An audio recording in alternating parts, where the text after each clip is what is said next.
सूर्यदेव। तुम्हारा कल्याण हो पुत्र हनुमान। अब हम पुनः किसी और निमित्त से मिलेंगे और अभी शीघ्र जाकर अन्य ग्रहों को भी रावण के बंधन से मुक्त कराओ। 9 ग्रहों में से कितने ग्रह मुक्त हुए? चंद्र, सूर्य, राहु, केतु। अब कहाँ जाऊं? पुत्र तुम शीघ्र ही बुध ग्रह की ओर प्रस्थान करो। सबसे समीप वही पड़ेंगे। जैसी आपकी आज्ञा सूर्यदेव। तुम्हारा मंगल हो। प्रणाम। नहीं! वो वानर बालक मेरे भाई कुंभकर्ण की ये दुर्दशा नहीं कर सकता, नहीं कर सकता। वानर बालक, अब तेरा वध करने के लिए स्वयं दशानन रावण आएगा। तुझे ये ज्ञात नहीं कि अंतरिक्ष में मेरी शक्ति का बल अधिक हो जाता है। अब तेरा अंत करने के पश्चात ही मेरे मन को शांति मिलेगी। मैं आ रहा हूं वानर। दशानन मेरा अपनी मां का आशीर्वाद लिए बिना ही चला गया। आरंभ ही अब शकुन से कर रहा है वो। रुक जाओ दशानन। क्यों माते, क्यों रोका है आपने हमें?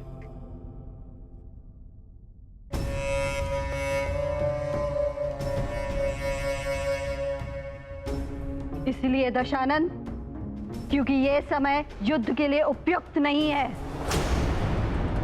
वो सिर उठा रहा है माते, बार बार अपना सिर उठा रहा है। मैं ऐसी समय उसका अंत कर सकता हूं। दशानन, यदि अंधेरे में तीर चलाओगे तो विफलता ही हाथ लगेगी। अभी ग्रह दशा अनुकूल नहीं है। प्रतीक्षा करो। प्रतीक्षा करो, किंतु कब तक प्रतीक्षा करूं माते? चंद्र की दशा बता रही है, यदि पूर्णिमा तक अन्य ग्रहों की ऐसी ही स्थिति बनी रही तो महाप्रलय निश्चित है। उस समय तुम उस पर आक्रमण करोगे तो सफलता तुम्हारे चरण चूमेगी पुत्र। बस पूर्णिमा तक तुम्हें किसी भी प्रकार उस वानर बालक को उलझाए रखना है, जिससे कि वो बालक पूर्णिमा तक किसी ग्रह की स्थिति न सुधार पाए।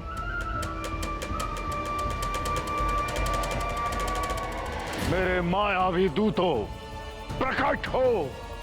तुम्हारे सम्राट लंकेश को तुम्हारी आवश्यकता है। प्रकट हो। जय लंकेश। तुम सब शीघ्र ही अंतरिक्ष में स्थित ग्रहों के पास जाओ।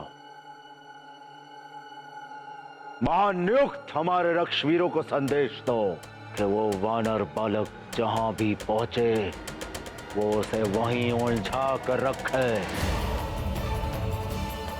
पूर्णिमा से पहले वो कहीं और नहीं पहुंचना चाहिए। जो आज्ञा लंकेश।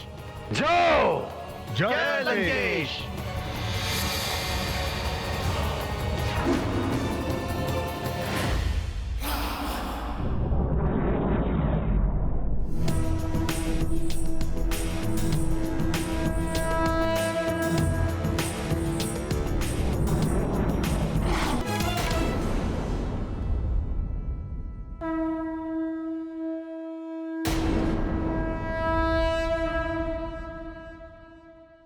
प्रणाम बुद्धदेव। प्रणाम हनुमान जी।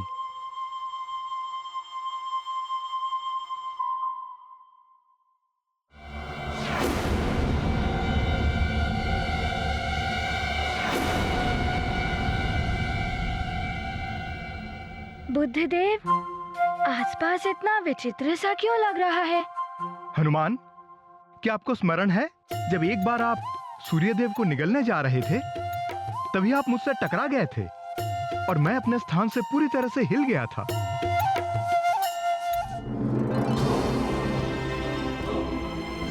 कौन अचानक उल्टी दिशा से इतनी तीव्र गति से मेरे बुद्ध लोक की ओर चला आ रहा है? मुझ बुद्ध को ही अपने मार्ग से विचलित कर दिया इसने।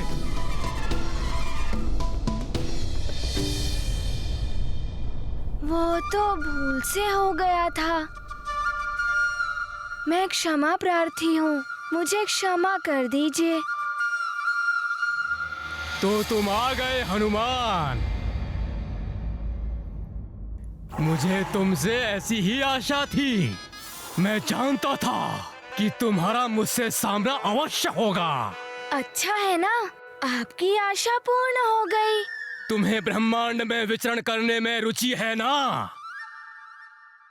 मैं मयाक्ष तुम्हें खड़े खड़े पूरी सृष्टि दिखा सकता हूँ।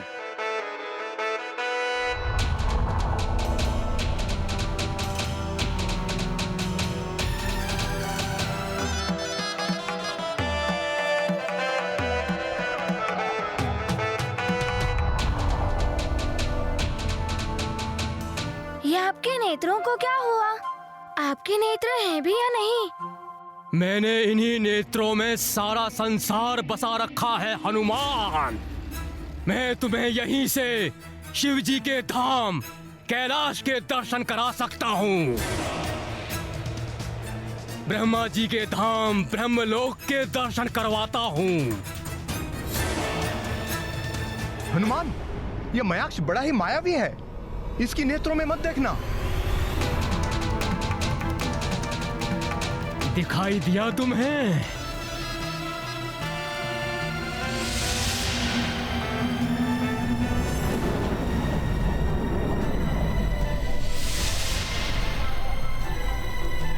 हाँ, मुझे है ना, कैलाश पर्वत दिखाई दिया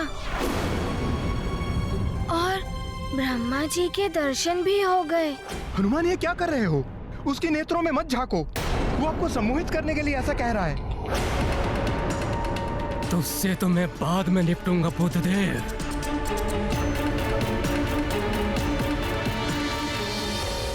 बुद्धदेव तो कुछ भी कहते रहते हैं, उनकी बात तुम मत सुनो। तुम मेरी सुनो हनुमान। तुम्हें अपनी माँ के दर्शन करने हैं तो बोलो, मैं तुम्हें तुम्हारी माँ के दर्शन भी करवा सकता हूँ। माँ, हाँ, मुझे उनके दर्शन करने हैं। आप मुझे मेरी माँ के दर्शन करा सकते हैं? देखो मेरे नेत्रों में।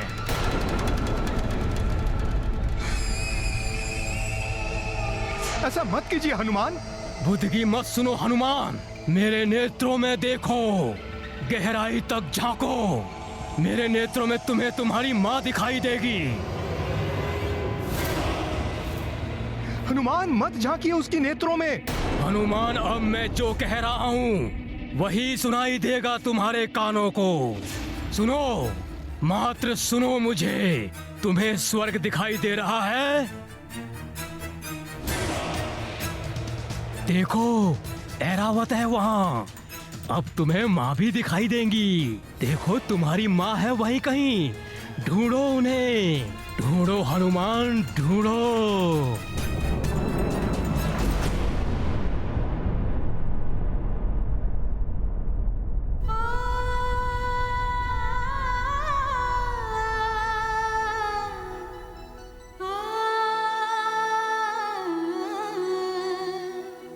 राक्षस मयाक्ष ने चतुराई से हनुमान को सम्मोहित कर लिया। अब कैसे मुक्त करा पाएंगे हनुमान ग्रहों को?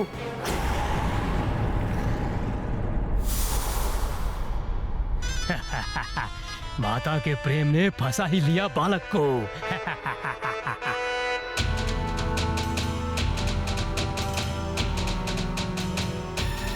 अब देख पाओगे तुम माँ को। देखो, हुए उनके दर्शन।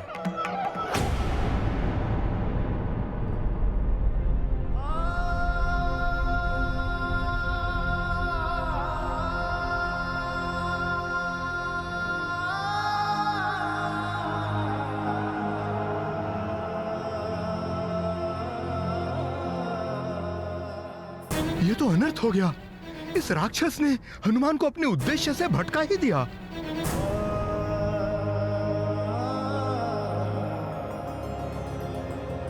हनुमान को तो इतने वरदान मिले हुए हैं, फिर भी वो माया के बंधनों में कैसे बन गए द्वारकाधीश?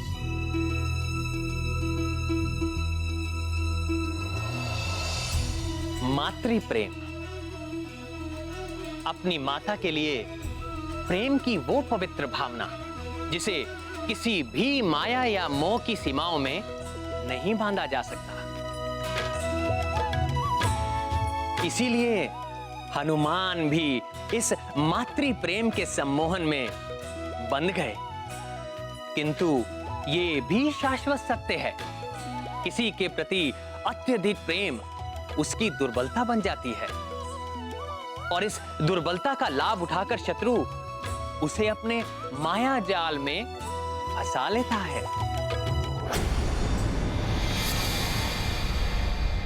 मयाक्ष, लंकेश ने संदेश भिजवाया है।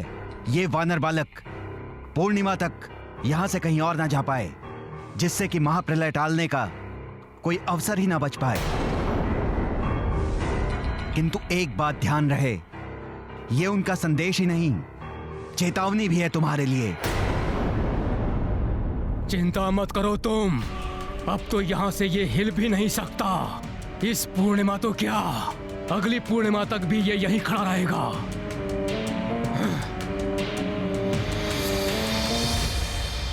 क्या करूं मैं? पूर्णिमा तो निकट है। हनुमान को पूरी तरह से सम्मोहित कर लिया है इस मायाक्ष ने। अब तो हम ग्रहों की मुक्ति हो ही नहीं पाएगी और प्रलय मच जाएगी।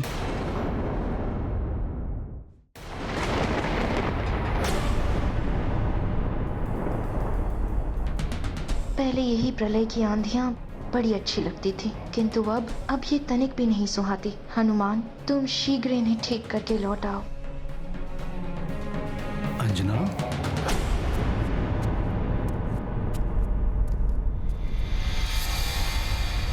अंजना,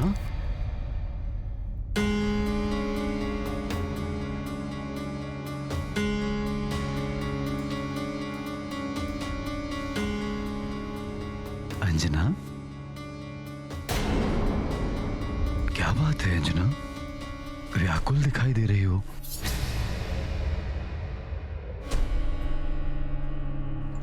नहीं, वो हनुमान की चिंता हो रही है। अभी भी बालक है वो, कहीं कोई उसे उलझा न ले। हनुमान की चिंता तो मुझे भी हो रही है। यदि मेरा वश चलता तो मैं भी चला जाता उसके साथ। किंतु आपके वश में जो है वो तो आप कर ही सकते हैं केसरी जी।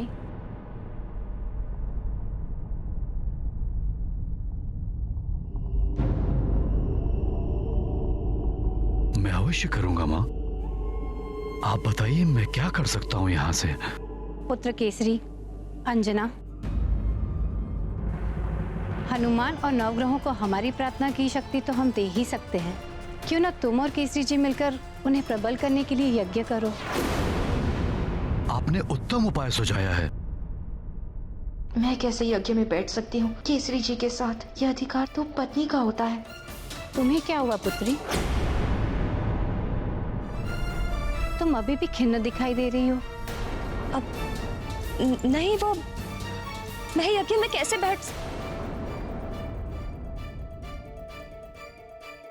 ओहो, ये मैंने क्या बोल दिया? अब क्या करूं मैं? क्यों? तुम यज्ञ में क्यों नहीं बैठ सकती हो? पति पत्नी ही तो बैठते हैं यज्ञ में।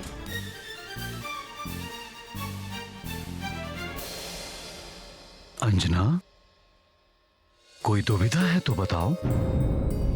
यज्ञ की शक्ति से देवताओं, ग्रहों, यहाँ तक कि प्रकृति को भी शक्ति मिलती है।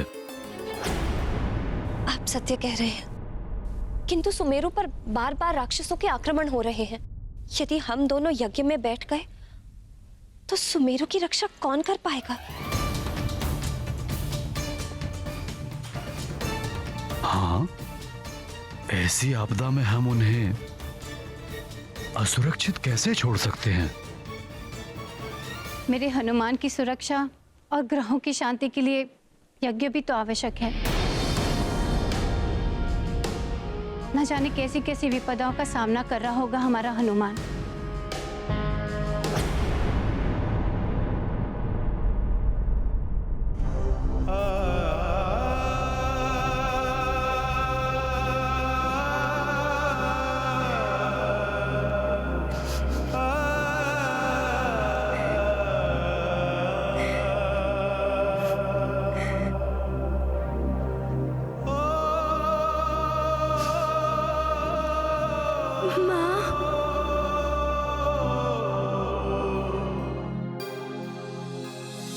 ग्रहों को बंधन से मुक्त करने गए हनुमान तो स्वयं ही सम्मोहन के बंधन में बंध गए हैं। अब प्रलय से जगत को कौन बचाएगा?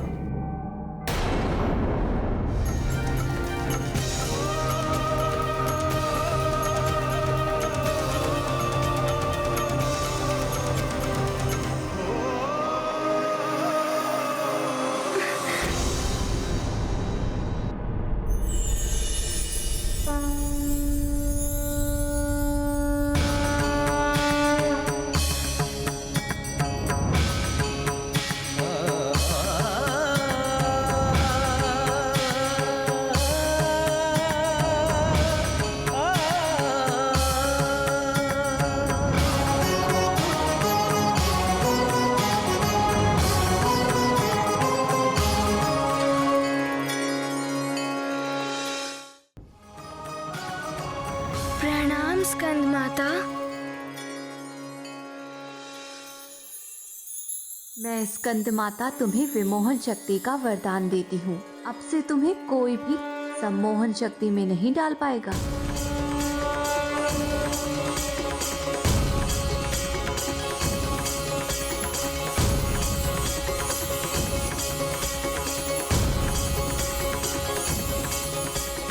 प्रणाम।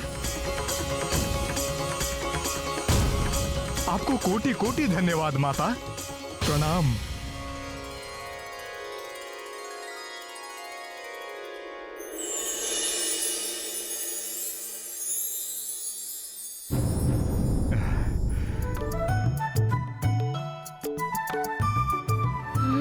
हनुमान, कितने सुंदर नेत्र हैं आपके। अब आप मेरे मुख को देखिए। अति सुंदर, कितनी मधुर मुस्कान है आपकी। भोला सा मुखड़ा है, भोले शंकर की तरह।